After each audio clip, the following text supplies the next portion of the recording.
ಮಾನವ ಜೀವನದ ಮೌಲ್ಯಗಳಲ್ಲಿ ಶಾಶ್ವತವಾಗಿ ಉಳಿದಿರುವ ಮಹಾಕಾವ್ಯವೇ ಬಂಧುತ್ವ, ಅಹಂಕಾರ, ತ್ಯಾಗ ಮತ್ತು ಕರ್ತವ್ಯದ ಕಥೆಯೇ ಮಹಾಭಾರತ. ಹಸ್ತಿನಾಪುರದ ವಂಶಕಥೆ. ಹಸ್ತಿನಾಪುರವನ್ನು ಆಳುತ್ತಿದ್ದವರು ರಾಜಶಂತನು. ಅವರ ಮಗ ಭೀಷ್ಮನು ಪ್ರತಿಜ್ಞೆಯಿಂದಲೇ ಇತಿಹಾಸವಾದ ಮಹಾವೀರ. ಕಾಲಕ್ರಮೇಣ ವಿಚಿತ್ರವೀರ್ಯನ ಸಂತಾನದ ಮೂಲಕ ಧೃತರಾಷ್ಟ್ರ ಮತ್ತು ಪಾಂಡು ಜನಿಸಿದರು. ಧೃತರಾಷ್ಟ್ರ ಅಂಧನಾಗಿದ್ದರಿಂದ ಪಾಂಡು ರಾಜನಾದ. ಪಾಂಡುಗ 5 ಪುತ್ರರು: ಯುಧಿಷ್ಠಿರ, ಭೀಮ, ಅರ್ಜುನ, ನಕುಲ ಮತ್ತು ಸಹದೇವ. ಅವರೇ ಪಾಂಡವರು. ಧೃತರಾಷ್ಟ್ರನಿಗೆ 100 ಪುತ್ರರು, ಕೌರವರು. ಅವರಲ್ಲಿ ಹಿರಿಯನು ದುರ್ಯೋಧನ. ಬಾಲ್ಯದ ವೈಷಮ್ಯ. ಗುರು ದ್ರೋಣಾಚಾರ್ಯರ ಆಶ್ರಮದಲ್ಲಿ ಪಾಂಡವರು ಮತ್ತು ಕೌರವರು ವಿದ್ಯಾಭ್ಯಾಸ ಮಾಡಿದರು. ಅರ್ಜುನನ ಶ್ರೇಷ್ಠ ಧನುರ್ವಿದ್ಯೆ ದುರ್ಯೋಧನನ ಹೃದಯದಲ್ಲಿ ಅಸೂಯೆ ಹುಟ್ಟಿಸಿತು. ಭೀಮನ ಶಕ್ತಿ, ಯುಧಿಷ್ಠಿರನ ಧರ್ಮನಿಷ್ಠೆ ಕೌರವರಿಗೆ ಸಹಿಸಲಾಗಲಿಲ್ಲ. ಇಲ್ಲಿಂದಲೇ ದ್ವೇಷದ ಬೀಜ ಬಿತ್ತಲಾಯಿತು. ಲಾಕ್ಷಾಗೃಹ ಷಡ್ಯಂತ್ರ. ದುರ್ಯೋಧನ ಪಾಂಡವರನ್ನು ಕೊಲ್ಲಲು ಲಾಕ್ಷಾಗೃಹ ಎಂಬ ಬೆಂಕಿಮನೆ ನಿರ್ಮಿಸಿದ. ಆದರೆ ವಿದುರನ ಎಚ್ಚರಿಕೆಯಿಂದ ಪಾಂಡವರು ಸುರಂಗಮಾರ್ಗವಾಗಿ ಪಾರಾದರು. ಅವರು ಮರಣ ಹೊಂದಿದ್ದಾರೆ ಎಂದು ಭಾವಿಸಿದ ಕೌರವರು ಆನಂದಿಸಿದರು. ಆದರೆ ಧರ್ಮದ ರಕ್ಷಣೆಯಿನ್ನೂ ಜೀವಂತವಾಗಿತ್ತು. ದ್ರೌಪದಿ ಸ್ವಯಂವರ.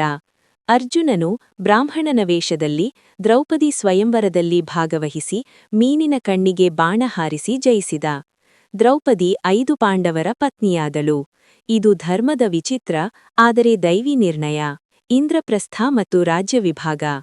ಪಾಂಡವರಿಗೆ ಅರ್ಧರಾಜ್ಯ ದೊರೆತು ಇಂದ್ರಪ್ರಸ್ಥ ನಿರ್ಮಾಣವಾಯಿತು. ಯುಧಿಷ್ಠಿರ ರಾಜನಾದ. ಇಂದ್ರಪ್ರಸ್ಥದ ವೈಭವ ದುರ್ಯೋಧನನ ಅಹಂಕಾರವನ್ನು ಹೆಚ್ಚಿಸಿತು. ಅವನ ಅಸೂಯೆ ಯುದ್ಧಕ್ಕೆ ಕಾರಣವಾಯಿತು. ಪಾಶುದ ಆಟ ಮತ್ತು ದ್ರೌಪದಿಯ ಅವಮಾನ. ಶಕುನಿಯ ಕುತಂತ್ರದಿಂದ ಯುಧಿಷ್ಠಿರ ಪಾಶುದ ಆಟದಲ್ಲಿ ಎಲ್ಲವನ್ನೂ ಕಳೆದುಕೊಂಡ. ದ್ರೌಪದಿಯನ್ನು ಸಭೆಗೆ ಎಳೆದುಕೊಂಡು ಬಂದು ಅವಮಾನ ಮಾಡಲಾಯಿತು. ಆ ಸಮಯದಲ್ಲಿ ಕೃಷ್ಣನು ದ್ರೌಪದಿಗೆ ರಕ್ಷಕನಾದ. ಪಾಂಡವರಿಗೆ 13 ವರ್ಷಗಳ ವನವಾಸ ವಿಧಿಸಲಾಯಿತು. ವನವಾಸ ಮತ್ತು ಅಜ್ಞಾತವಾಸ. ಪಾಂಡವರು ವನವಾಸದಲ್ಲಿ ಅನೇಕ ಕಷ್ಟಗಳನ್ನು ಅನುಭವಿಸಿದರು. ಅಜ್ಞಾತವಾಸದಲ್ಲಿ ಗುರುತಾಗದೆ ಬದುಕಿದರು. ಅರ್ಜುನನು ದಿವ್ಯಾಸ್ತ್ರಗಳನ್ನು ಪಡೆದ. ಯುದ್ಧಕ್ಕೆ ಸಿದ್ಧತೆ ಆರಂಭವಾಯಿತು. ಶಾಂತಿ ಪ್ರಯತ್ನ ಮತ್ತು ಯುದ್ಧ ಘೋಷಣೆ. ಕೃಷ್ಣನು ಶಾಂತಿದೂತನಾಗಿ ಹಸ್ತಿನಾಪುರಕ್ಕೆ ಹೋಗಿ 5 ಹಳ್ಳಿಗಳಾದರೂ ಕೊಡಿ ಎಂದು ಬೇಡಿದ. ದುರ್ಯೋಧನ ನಿರಾಕರಿಸಿದ. ಅಂತಿಮವಾಗಿ ಕುರುಕ್ಷೇತ್ರ ಯುದ್ಧ ಘೋಷಿಸಲಾಯಿತು. ಕುರುಕ್ಷೇತ್ರ ಯುದ್ಧ. 2 ಮಹಾಸೇನೆಗಳು ಎದುರು ನಿಂತವು. ಅರ್ಜುನ ಯುದ್ಧಕ್ಕೆ ಹಿಂಜರಿದಾಗ ಕೃಷ್ಣನು ಭಗವದ್ಗೀತೆಯನ್ನು ಉಪದೇಶಿಸಿದ. ಕರ್ತವ್ಯವೇ ಧರ್ಮ ಎಂಬ ಸಂದೇಶ ಯುದ್ಧದ ಸಾರವಾಯಿತು. 18 ದಿನಗಳ ಯುದ್ಧದಲ್ಲಿ ಭೀಷ್ಮ, ದ್ರೋಣ, ಕರ್ಣರು ವೀರಮರಣ ಹೊಂದಿದರು. ಯುದ್ಧದ ಅಂತ್ಯ ಮತ್ತು ಧರ್ಮದ ಜಯ. ದುರ್ಯೋಧನನ ಪತನದೊಂದಿಗೆ ಯುದ್ಧ ಅಂತ್ಯವಾಯಿತು.